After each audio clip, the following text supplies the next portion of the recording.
Last week, I combined my modified clay with my algae for the very first time, in pursuit of my solution to algae blooms, where we take algae, absorb it with modified clay, and then turn that modified clay into carbon-negative concrete. And today, we're going to work on the second part of that solution. Let's go break some concrete. Well, to break concrete, first we're going to have to make concrete. Check this out. It's a tiny concrete circle that I talked about a little bit in my last video. But let's go over why it exists and how I came to making this. So a few weeks ago, I was looking at ways we can test concrete strength. Because right now, I'm trying to add different amounts of modified clay to concrete and see how it changes the strength and hopefully show that it retains the same strength as regular concrete, as has been proven in a few papers before. But I was looking into a bunch of different concrete testing methods, and all of them were pretty much too expensive, or just available in labs. The biggest and best method is a thing called a hydraulic press.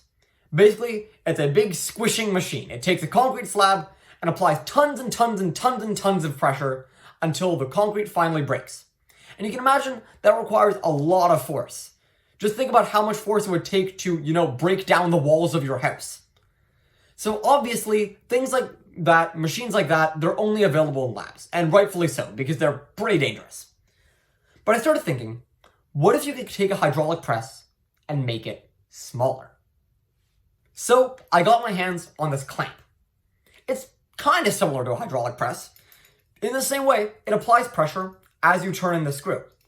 So if I were to take my concrete circle and place it inside the clamp and then start tightening the clamp, it would apply more and more pressure until the concrete breaks. In fact, that would give us a pretty good measurement of how strong the concrete is. Because the stronger the concrete, the more turns of the screw the concrete would withstand before it completely shatters. So, running with this idea, I figured out a way to make some standard concrete circles. I cut out some pieces of this cardboard tube that were exactly 1 centimeter thick, and I made some concrete, ripped up some concrete with my concrete powder over here, which we'll come to back in a little bit, and made these concrete circles and started testing them out with the clamp. And it worked out pretty well.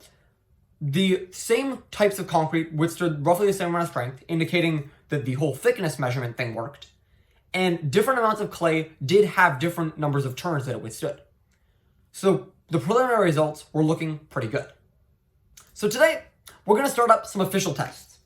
I've got some more empty concrete circles right here, just the base cardboard.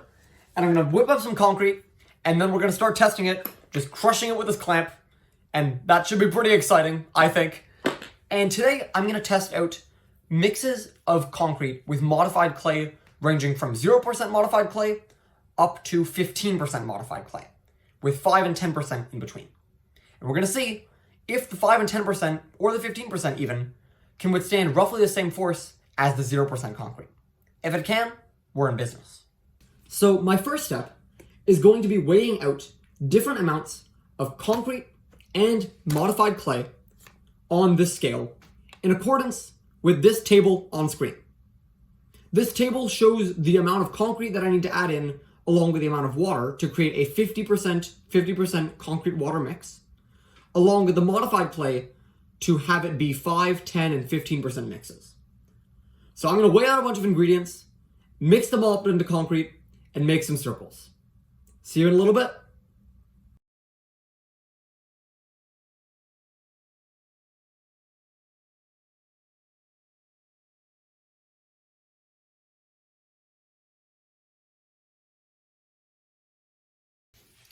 Now, I've made about a spoonful of concrete, and I'm going to press it into this mold. So first I'm going to knock it back into the container, which is just off screen, but you can see it here, the lump of concrete. And I'm going to squish it out a bit, and then I'm going to push the circle inside, like so.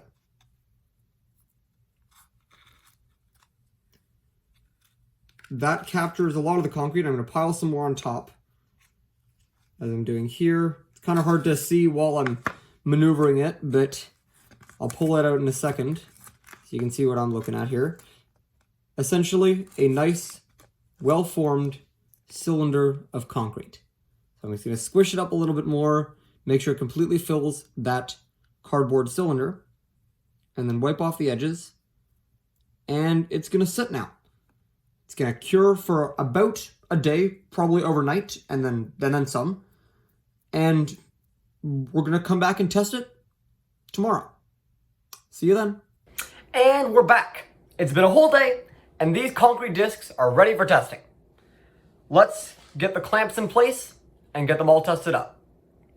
Okay, so I've got the first piece of concrete set up in the clamp. And by the way, this is the one with 0% modified clay, just to kick things off.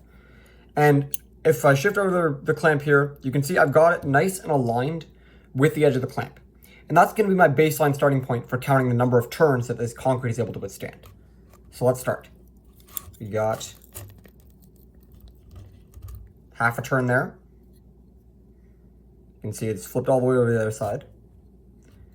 Then we're going to get another turn through. Gotten about, I don't know, 75, maybe 80% of the way through a full turn now. Gonna get one more tight turn here.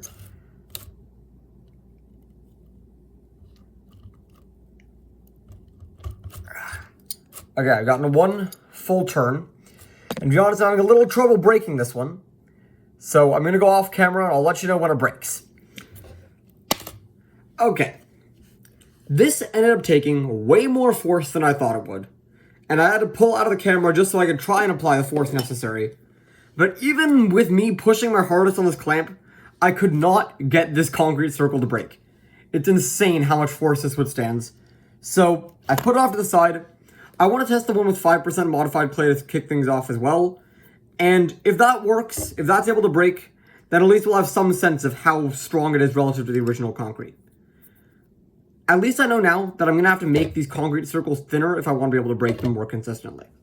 Okay, after 2 days, I was finally able to make some thinner circles of concrete. They're a lot thinner than the old ones. If I just pull one of the old ones up to compare, they're now only half a centimeter thick. These ones used to be 1 centimeter, now it's only half a centimeter. And hopefully, these will be a lot more breakable, unlike the last few. Alright, so at long last, I'm going to be testing this piece of regular concrete with no modified clay inside. I'm going to screw it into the clamp right now. Finally going to be able to test this after a very long time. Alright, it's in the clamp and it's centered, and I'm going to start again from the back side here. I'm going to start spinning. That's about a half turn.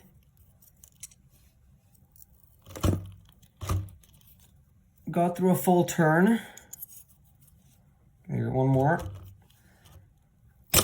Ooh, there we go. Okay, I'd say that was about one full turn for the regular piece of 0% modified clay concrete. And yeah, just to confirm, you can totally see it's completely broken. The clamp fully split it after one full turn. So I'm going to now get in my piece of 5% modified clay, and we're going to see what the difference is. Ideally, it's the same one full turn or potentially even stronger. Let's see. Okay, screwed in. Got it started at one turn starting from the back here. Let's go. Got through a half turn pretty easy. About 80%. You can see there. Actually closer to 75.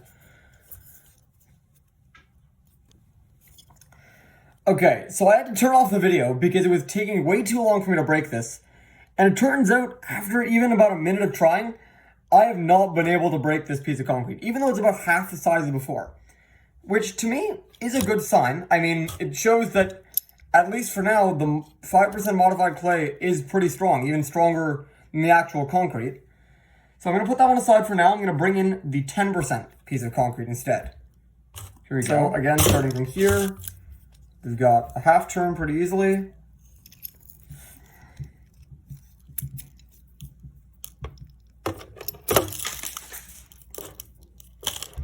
Well, that one broke. It was a little bit off camera, now I'm realizing, but that one broke after about 3/4 of a turn. So a lot less than the one full turn required to break the regular concrete. And it seems the 5% clay was actually stronger than the regular concrete. So that's pretty interesting so far, I would say.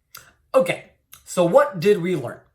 Well, first off, we have a baseline for how much it takes to break a regular chunk of concrete. About 1 full turn of this clamp, what is fully inside.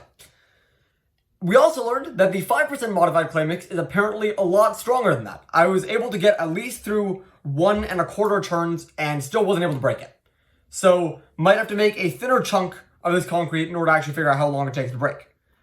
We also learned the 10% mix takes about 0.75 of a turn, or 3/4. And the 15% mix, which I only had 1 piece, it's fully broken now, took about half a turn, maybe a little bit more.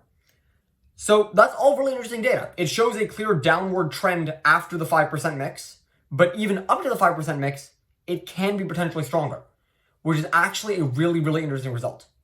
Because it actually demonstrates the viability of modified clay in concrete, and by extension, the viability of modified clay as a method for cleaning up algae blooms. Now, obviously, 1 test in my basement is not enough for me to say that I've solved algae blooms and all our problems are fixed. Obviously, a lot more testing is needed. And that's what I'm going to be doing in the next week. Hopefully by next week, I will have run tests with the 0 all the way up to the 20% modified clay mix with these tiny circular discs, figuring out how many turns it takes to break them. And I'll be able to compile all of those and do a little bit of data analysis to figure out how much pressure this clamp is actually adding and see if I can convert that to the amount of pressure that actual concrete resists and compare some of my numbers with actual tested data that is outside of a basement. That'll be really good. And it'd be a really big step in demonstrating that modified clay can be a solution to algae blooms. Speaking of which, if you're curious how exactly modified clay plays into the whole algae bloom piece, make sure to check out a lot of the videos on my channel. Some of my most recent videos have been talking about how we actually are able to use modified clay and use that to absorb algae. In fact, my last video just did that. So if you want to go check that, it's right here. But other than that, make sure to stay updated by following on LinkedIn, subscribing on YouTube, and as always, I'll see you in the next one.